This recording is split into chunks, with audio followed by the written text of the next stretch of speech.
সারাটা দিন কি প্রচণ্ড ক্লান্ত লাগে? কোনো কাজেতে এনার্জি পাচ্ছেন না? শরীর অবসন্ন হয়ে আছে? মেজাজ খিটখিটে হয়ে যাচ্ছে? তাহলে আজকের এই আলোচনা আপনার জন্য।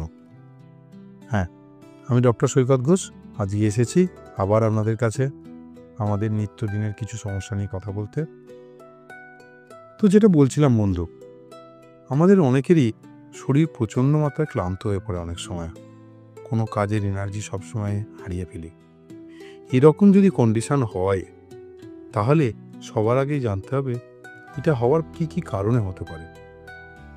যদি আপনার শরীরে জলের অভাব হয়, যদি সঠিক সময় খাওয়া দাওয়া না হয়, যদি রাত্রের ঘুমটা সঠিক পরিমাণে না হয়, যদি কোনো কারণে আপনার শরীরেতে প্রচুর পরিমাণে টক্সিন জমা হয়, আপনার শরীর যদি প্রচুর পরিমাণে ক্যালোরি বা তার এনার্জি লস করে থাকে, এবং এটা ছাড়াও আরও অজস্র সিস্টেমিক কারণ যেমন diabetes, thyroid, chronic pulmonary lung disease, যেগুলো ক্রনিক অবস্ট্রাকটিভ পালমোনারি ডিজিজ বা সিওপিডি, কার্ডিয়াক প্রবলেম, এছাড়া অনেক রকমের নিউরোলজিক্যাল ডিজিজেও সারাদিন শরীর ক্লান্ত লাগতে পারে।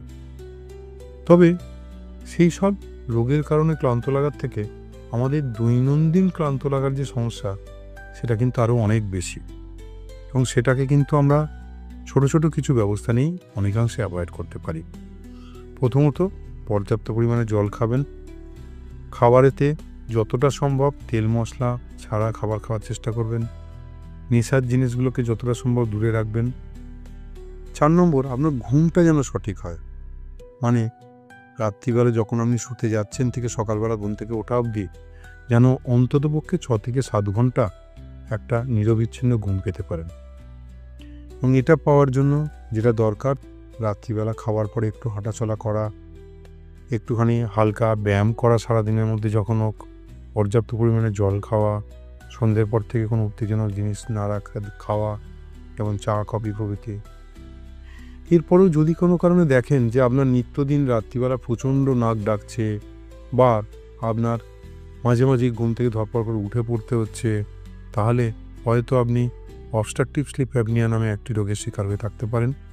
যদি এটা দীর্ঘদিন ধরে হতে থাকে এবং উত্তরোত্তর বাড়তে থাকে, তাহলে কিন্তু অবশ্যই আপনি চিকিৎসকের পরামর্শ নেবেন। এছাড়া যেটা কারণে হতে পারে, একটা ক্রনিক ফ্যাটিক সিনড্রোম বলে এক ধরনের অসুখ হয়, যে অসুখেতে আমরা প্রতিনিয়ত আরও বেশি ক্লান্ত হতে থাকি এবং সেই ক্লান্তি থেকে কোনোভাবেই বেরিয়ে আসতে পারি না। যদি এরকম ধরনের সমস্যা মনে হয় যে